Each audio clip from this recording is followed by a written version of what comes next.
আসসালামু আলাইকুম। আজ 25 জুন 2025 বুধবার। শুরু করছি চেঞ্জ টিভি প্রতিদিনের গল্প অনুষ্ঠান। দর্শক, আপনাদের সঙ্গে রয়েছি আমি জাহিরুল ইসলাম টুটুল। শুরুতেই সংবাদ শিরোনাম। হঠাৎ ইসরায়েলকে ছুঁড়ে ফেলে ইরানের পক্ষ নিল ভারত। যেভাবে পরাজিত হলো ইসরায়েল, যুদ্ধ বিশেষজ্ঞের বিশ্লেষণ। মত পাল্টালো বিএনপি, প্রধানমন্ত্রী পদে 10 বছরের বেশি কেউ নয়। এবার বিস্তারিত। শুরুতেই ইরান ইসরায়েল যুদ্ধ প্রসঙ্গ। হঠাৎ ইউটার্ন করল ভারত। আমেরিকার অবৈধ সন্তান খ্যাত ইসরায়েলকে একা ফেলে ইরানের পক্ষ নিল দেশটি। তবে অনেকেই বলছে ভারত রাশিয়ার চাপেই এই অবস্থান বদলিয়েছে। ভারত, চীন, রাশিয়া নেতৃত্বাধীন জোট ব্রিক্স ইরানের পক্ষে অবস্থান নিয়েছে। পাশাপাশি ইরানের বিরুদ্ধে ইসরায়েল ও যুক্তরাষ্ট্রের সামরিক হামলার তীব্র নিন্দা জানিয়ে বিবৃতি দিয়েছে এই জোট। খবর আল জাজিরার। ব্রাজিল, চীন, ভারত, দক্ষিণ আফ্রিকা, রাশিয়া সহ উদীয়মান অর্থনীতির দেশগুলোর একটি জোট ব্রিক্স। ইসরায়েল ও যুক্তরাষ্ট্রের ইরানের বিরুদ্ধে সাম্প্রতিক হামলার বিষয়ে গভীর উদ্বেগ প্রকাশ করে এটিকে আন্তর্জাতিক আইন এবং জাতিসংঘের সনদের লঙ্ঘন হিসেবে বর্ণনা করেছে তারা।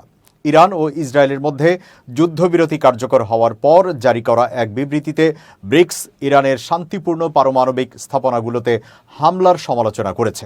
তাদের মতে, আন্তর্জাতিক আইন ও জাতিসংঘের পারমাণবিক নিয়ন্ত্রক সংস্থার নিয়ম লঙ্ঘন করে হামলা পরিচালিত হয়েছে।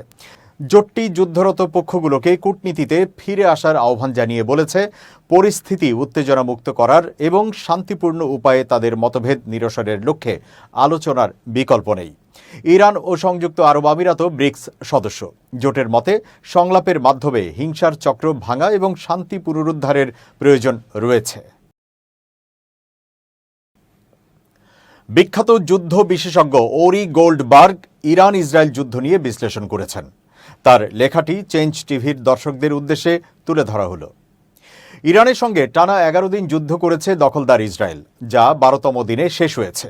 দুই পক্ষের মধ্যে যুদ্ধবিরতি হওয়ার পর দখলদার ইসরায়েলের প্রধানমন্ত্রী বেঞ্জামিন নেতানিয়াহু বলেছেন, তারা ইরানে যুদ্ধের সব লক্ষ্য অর্জন করেছেন। স্বল্পমেয়াদী এই যুদ্ধের শুরুতে নেতানিয়াহু দুটি লক্ষ্য ঠিক করেছিলেন: ইরানের পারমাণবিক কার্যক্রম ধ্বংস ও দেশটির সরকারের পতন ঘটানো। কিন্তু পারমাণবিক অবকাঠামো কি ধ্বংস হয়েছে? উত্তর খুব সম্ভবত না। কারণ যুক্তরাষ্ট্র ইরানের সবচেয়ে সুরক্ষিত ফর্দ পারমাণবিক কেন্দ্রে হামলা চালিয়েও সেটি ধ্বংস করতে পারেনি। এমনকি সেখানে যেসব সমৃদ্ধকৃত ইউরেনিয়ামের মজুদ ছিল সেগুলো আগে সরিয়ে ফেলে তেহরান। এই ইউরেনিয়াম পারমাণবিক কার্যক্রমের সবচেয়ে বড় উপাদান। যেহেতু এগুলো অক্ষত আছে, তার অর্থ দখলদার ইসরায়েলের এই লক্ষ্য ব্যর্থ হয়েছে। যুক্তরাষ্ট্রের হামলায় পারমাণবিক কেন্দ্রগুলো কতটা ক্ষতিগ্রস্ত হয়েছে ইরান সেটি কখনো প্রকাশ করতে দেবে না। ইসরায়েল কি ইরানের সরকার পতন ঘটাতে পেরেছে? সহজ উত্তর না। যুদ্ধের শুরুতে ইসরায়েলিরা ইরানের সশস্ত্র বাহিনীর উচ্চপদস্থ কর্মকর্তাদের হত্যা করে। তাদের লক্ষ্য ছিল এর মাধ্যমে সশস্ত্র বাহিনীতে বিশৃঙ্খলা তৈরি করা এবং সাধারণ মানুষকে উস্কে দিয়ে সরকারের বিরুদ্ধে গণ অভ্যুত্থান ঘটানো। ইসরায়েলের একটি ধারণা আছে, শত্রুদের ঘায়েল করার সবচেয়ে বড় উপায় হল তাদের উচ্চপদস্থ নেতাদের গুপ্ত হত্যা করা। ইসরায়েল সশস্ত্র গোষ্ঠী হিজবুল্লাহর প্রধান নেতা হাসান নাসরুল্লাহকে হত্যা করে এক্ষেত্রে সফলতা পেয়েছিল, কিন্তু অন্য আর কোথাও পায়নি। ইরানে এই কৌশল পুরোপুরি ব্যর্থ হয়েছে। সশস্ত্র বাহিনীর কর্মকর্তাদের যখন ইসরায়েল হত্যা করল, তখন দেশটির সাধারণ মানুষ তাদের পক্ষে উল্টো একত্রিত হয়েছে। ইসরায়েল ইরানের বিপ্লবী গার্ডের প্রধানকে হত্যা করেছে, যাকে ইরানের অনেক মানুষই পছন্দ করতেন না। কিন্তু তিনি হত্যার শিকার হওয়ার পর যারা তাকে অপছন্দ করতেন তারাও বিপ্লবী গার্ডকে সমর্থন করা শুরু করেন। কারণ ইরানিরা দেখতে পান দখলদার ইসরায়েল শুধুমাত্র ইরানের সরকারি অবকাঠামো নয়, পুরো ইরানের ওপর হামলা চালাচ্ছে। ইসরায়েল ইরানের এভিন কারাগারে বোমা ছুঁড়েছিল। তাদের লক্ষ্য ছিল কারাগারে থাকা রাজবন্দীদের মুক্ত করে ইরানে অভ্যুত্থান ঘটানো। কিন্তু এর ফলাফল হয়েছে উল্টো। যারা কারাগারে ছিলেন তাদের কয়েকজনকে এখন অজ্ঞাত স্থানে নিয়ে গেছে ইরানি বাহিনী। ইসরায়েল ইরানের রাষ্ট্রীয় টিভিতে হামলা চালিয়েছে। এটি ছিল অদ্ভুত বিষয়। তারা বলছিল এখান থেকে মিথ্যা তথ্য প্রচার করা হচ্ছিল। কিন্তু এই হামলার পর ইরানিরা ইসরায়েলি টিভি স্টেশনকে হুমকি দেওয়া শুরু করে। ইসরায়েল কি বিশ্ববাসীকে পাশে পেয়েছে? উত্তর না। যুক্তরাষ্ট্রকে ইসরায়েলিরা পারমাণবিক কেন্দ্রে হামলা চালাতে উদ্বুদ্ধ করতে পেরেছে। এই হামলার পর জার্মান চ্যান্সেলর সবার আগে এটির বৈধতা দিয়েছিলেন, কিন্তু বিশ্বের অন্যান্য দেশ এতে এতটা সম্মতি দেননি। এছাড়া ইরান কোনো ইউরেনিয়ামের মজুদি রাখতে পারবে না, যে শর্ত ইসরায়েল দিয়েছিল সেটিতেও বিশ্ববাসী কর্ণপাত করেনি। বিশ্ব নেতারা বলেছেন, বেসামরিক কাজের জন্য ইউরেনিয়াম মজুত করলেও ইরান কোনো পারমাণবিক অস্ত্র তৈরি করতে পারবে না। ইরান জানিয়েছে তারা এক্ষেত্রে সহায়তা করতে প্রস্তুতি আছে। এছাড়া দখলদারদের হামলার পর এখন মধ্যপ্রাচ্যের দেশগুলো মনে করছে ইরানের সঙ্গে বাণিজ্য করা তাদের জন্য বৈধ, যা ইসরায়েলিদের জন্য পরাজয়। অপরদিকে ইরানের বিজয়। যুদ্ধ শুরু হওয়ার পর ইসরায়েল অল্প সময়ের মধ্যে ইরানের আকাশসীমার নিয়ন্ত্রণ নিতে সামর্থ্য হয়। এতে করে তারা যেখানে খুশি হামলা চালাতে পেরেছে, কিন্তু ইরানও ইসরায়েলকে লক্ষ্য করে মিসাইল ছুড়েছে, যেগুলো তাদের জনপ্রিয় আকাশ প্রতিরক্ষা ব্যবস্থা থাকা সত্ত্বেও ইসরায়েলি শহরের প্রাণকেন্দ্রে সরাসরি আঘাত হেনেছে এবং সেখানে ব্যাপক ক্ষয়ক্ষতি ও প্রাণহানি ঘটিয়েছে। যুদ্ধ চলতে চলতে ইসরায়েলিদের প্রতিরক্ষা মিসাইল ফুরিয়ে আসছিল, অর্থাৎ সময় আর কিছুদিন গেলে ইরানের মিসাইল আটকানোর ক্ষমতাই আর তাদের থাকত না। মিসাইলগুলো এত দ্রুত কমছিল যে সেগুলো আবার কম সময়ের মধ্যে ইসরায়েলের জন্য পাওয়াও সম্ভব ছিল না। অর্থাৎ একটা সময় গিয়ে ইরানের মিসাইল আটকানোর ক্ষমতা হারাতো তারা। এছাড়া যুদ্ধের কারণে ইসরায়েলি অর্থনীতি পুরোপুরি থমকে যাওয়ার পথে ছিল, যা ইরানের জন্য আরেকটি বিজয়।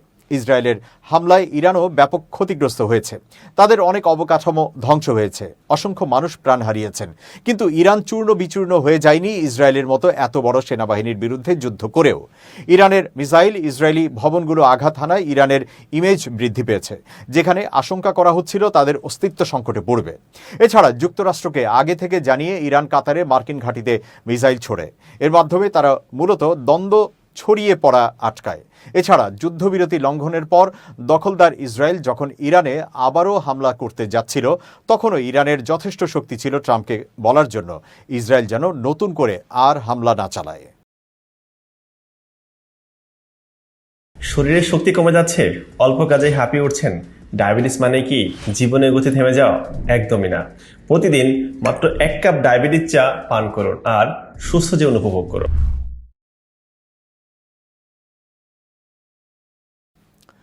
ইরানের পরমাণু কর্মসূচির বিরুদ্ধে নিজেদের বিজয় ঘোষণা করতে প্রেসিডেন্ট ডোনাল্ড ট্রাম্প প্রশাসনের অস্পষ্ট শব্দ ব্যবহার নিয়ে প্রশ্ন তুলেছেন একজন মার্কিন কংগ্রেস সদস্য। বিবিসির সাথে সাক্ষাৎকারে ডেমোক্র্যাট ব্র্যাড শেরম্যান বলেছেন, ইরান এখনও তাদের মজুদ ধরে রেখেছে, যা প্রায় 9টি পারমাণবিক অস্ত্রের জন্য যথেষ্ট। তিনি আরও বলেন, ইউরেনিয়াম সমৃদ্ধকরণের জন্য জরুরি সেন্ট্রিফিউজগুলো যুক্তরাষ্ট্র ধ্বংস করতে পেরেছে এমন কোনো ইঙ্গিত হোয়াইট হাউস থেকে এখনও পাওয়া যায়নি। তবে ইরানের পরমাণু স্থাপনা ধ্বংস না হওয়ার খবর আবারও নাকচ করেছেন প্রেসিডেন্ট ট্রাম্প। যদিও ফাঁস হওয়া গোয়েন্দা প্রতিবেদনে বলা হয়েছে, মার্কিন হামলায় ইরানের পরমাণু কর্মসূচি ধ্বংস হয়নি। এবার ফোর্স ওয়ানে সাংবাদিকদের সাথে কথা বলতে গিয়ে মার্কিন প্রেসিডেন্ট বলেছেন, নিখুঁতভাবে আঘাত হেনে ইরানের 3টি পারমাণবিক স্থাপনা ধ্বংস করা হয়েছে। মার্কিন গণমাধ্যমের প্রতিবেদনগুলো তাদের প্রতি অত্যন্ত অসম্মানজনক, যারা এই হামলা চালিয়েছে। এর আগে এই হামলাকে ইতিহাসের সবচেয়ে সফল সামরিক হামলাগুলোর মধ্যে একটি উল্লেখ করে এটিকে অবজ্ঞা করার চেষ্টার জন্য সোশ্যাল মিডিয়ায় সংবাদ মাধ্যমগুলোর সমালোচনা করেন ট্রাম্প।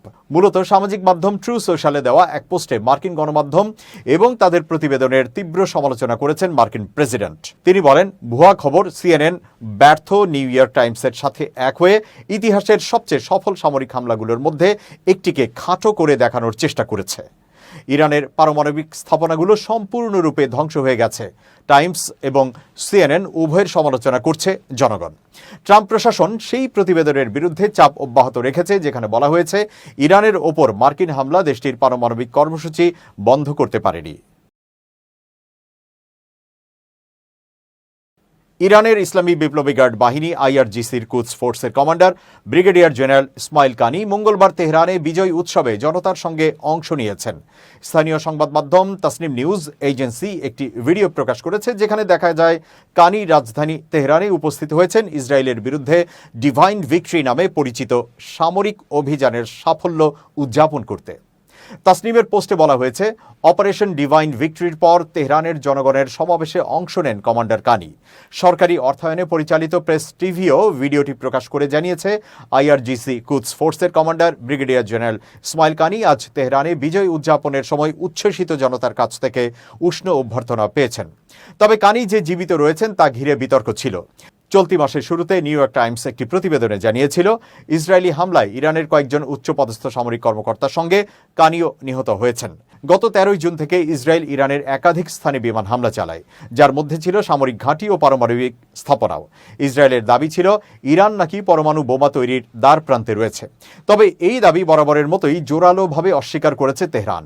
জবাবে ইরানও চালায় পাল্টা ক্ষেপণাস্ত্র ও ড্রোন হামলা। এমন উত্তপ্ত পরিস্থিতিতে যুক্তরাষ্ট্র যুক্ত হয় সংঘাতে এবং রোববার তারা ইরানের 3টি পারমাণবিক স্থাপনায় বিমান হামলা চালায়। 12 দিন ধরে চলা এই আকাশযুদ্ধের পর সোমবার গভীর রাতে মার্কিন প্রেসিডেন্ট ডোনাল্ড ট্রাম্প ইসরায়েল ও ইরানের মধ্যে যুদ্ধবিরতির ঘোষণা দেন। তেহরানে কানি উপস্থিত থেকে বিজয় উদযাপনে অংশ নেওয়ায় এখন স্পষ্ট যে তিনি জীবিত এবং সুস্থ আছেন এবং ইসরায়েলের হামলায় তাঁর মৃত্যুর যে গুঞ্জন ছিল তা মিথ্যা প্রমাণিত হয়েছে।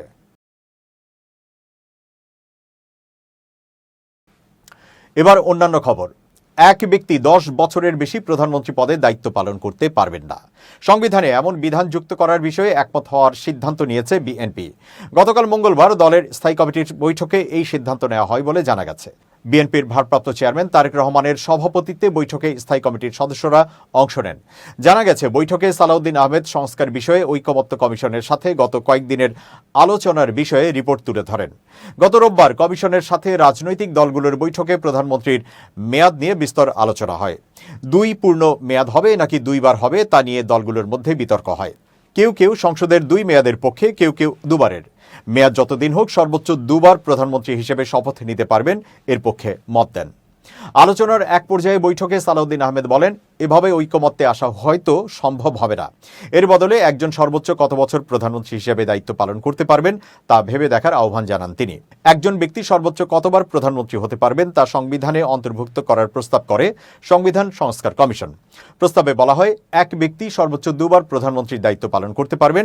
জানা গেছে, দলটি সিদ্ধান্ত নিয়েছে যে এক ব্যক্তি সর্বোচ্চ 10 বছর 2 পূর্ণ মেয়াদ প্রধানমন্ত্রী পদে থাকতে পারবেন। এছাড়া বিএনপির সিদ্ধান্ত হচ্ছে সাংবিধানিক বিভিন্ন প্রতিষ্ঠানে নিয়োগ দেওয়ার জন্য জাতীয় সাংবিধানিক কাউন্সিল এনসিসির মতো প্রতিষ্ঠান গঠনের সাথে তারা একমত নয়। এটিকে তারা সংবিধানের সাথে সাংঘর্ষিক বলে উল্লেখ করেছে। জানা গেছে, নারীদের জন্য 100 আসন এবং সংসদের উচ্চ কক্ষের সদস্য সংখ্যা 100 জনের বিষয়ে বিএনপি ইতোমধ্যে একমত পোষণ করেছে। প্রধান বিচারপতি নিয়োগের ক্ষেত্রে জ্যেষ্ঠতম 2 জনের মধ্যে যে কোনো একজনকে নিয়োগের বিষয়ে দলটি একমত হয়েছে। এবার খুব জরুরি 1 মিনিট জানাচ্ছেন ইউনেস্কো ক্লাব পুরস্কার বিজয়ী সাংবাদিক আমিরুল মোমিনীর মানিক। খুব জরুরি 1 মিনিটে প্রত্যেককে আমন্ত্রণ। প্রিয় বন্ধুরা, এই বিষয়টি আমাদের অনেকের মধ্যেই কাজ করে দোদুল্যমানতা। আমরা অনেক সময় অনেক কাজ করতে গিয়ে সিদ্ধান্ত নিতে পারি না, কিন্তু আপনি যদি আপনার মনের উপরে, আপনার অন্তর্দৃষ্টির উপরে নির্ভর করেন তাহলে সমাধান পেয়ে যাবেন। আপনি আজকে থেকে কোনো কাজ করতে গেলে যদি মন আপনার সায় না দেয় তাহলে সেই কাজ অবশ্যই আপনি ছেড়ে দিন। আপনার অন্তর্দৃষ্টি যদি বলে এই কাজে আর অগ্রসর হইও না, তাহলে আপনি নিশ্চিতভাবেই থেমে যান, কারণ এর মধ্যেই মঙ্গল রয়েছে। মনের সঙ্গে জোরাজুরি করে কখনোই কোনো কাজ সফলতায় এগিয়ে নেওয়া যায় না। ভালো থাকবেন, সবার জন্য শুভেচ্ছা নিরন্তর। এবার দেশের বাইরের খবর। প্রকৃত যুদ্ধবিরতি কার্যকরে ইরানকে পূর্ণ সমর্থন জানিয়েছে চীন। ইরানের পররাষ্ট্রমন্ত্রী আব্বাস আরাঘচিকে ফোন করে এই সমর্থন জানান চীনের পররাষ্ট্রমন্ত্রী ওয়াং ই। চীনের পররাষ্ট্রমন্ত্রী ওয়াং ই বলেন, আন্তর্জাতিক পরমাণু শক্তি সংস্থার সুরক্ষার অধীনে থাকা পারমাণবিক স্থাপনাগুলোতে সামরিক হামলা জাতিসংঘের সনদ এবং আন্তর্জাতিক আইনের উদ্দেশ্যকে গুরুতরভাবে লঙ্ঘন করে। তিনি বলেন, ইরানের জাতীয় সার্বভৌমত্ব ও নিরাপত্তা রক্ষায় চীন সমর্থন করে। এই জন্য প্রকৃত যুদ্ধবিরতি করা যাতে মানুষ স্বাভাবিক জীবনে ফিরে আসতে পারে। একই সঙ্গে চীনের পররাষ্ট্র মন্ত্রণালয়ের এক বিবৃতিতে বলা হয়, ইরানের পারমাণবিক স্থাপনায় মার্কিন হামলার নিন্দা জানিয়েছেন ওয়াং। যুক্তরাষ্ট্র এর মাধ্যমে আন্তর্জাতিক আইন লঙ্ঘন করেছে বলেও উল্লেখ করেন তিনি। দর্শক, শেষ করছি প্রতিদিনের গল্পের আজকের গল্প। changetv.press বাংলাদেশের ইউটিউব জার্নালিজমের অগ্রদূত। ভিজিট করুন এর ওয়েবসাইট www.changetv.press, youtube.com/changetvpress এবং সাবস্ক্রাইব করুন চ্যানেলটি। নিয়মিত লাইক, কমেন্ট ও শেয়ার করে আপডেট রাখুন নিজেকে। ভালো থাকুন, নিরাপদে থাকুন, শুভেচ্ছা নিরন্তর। changetv.press, এক ফোঁটা হলুদও নেই।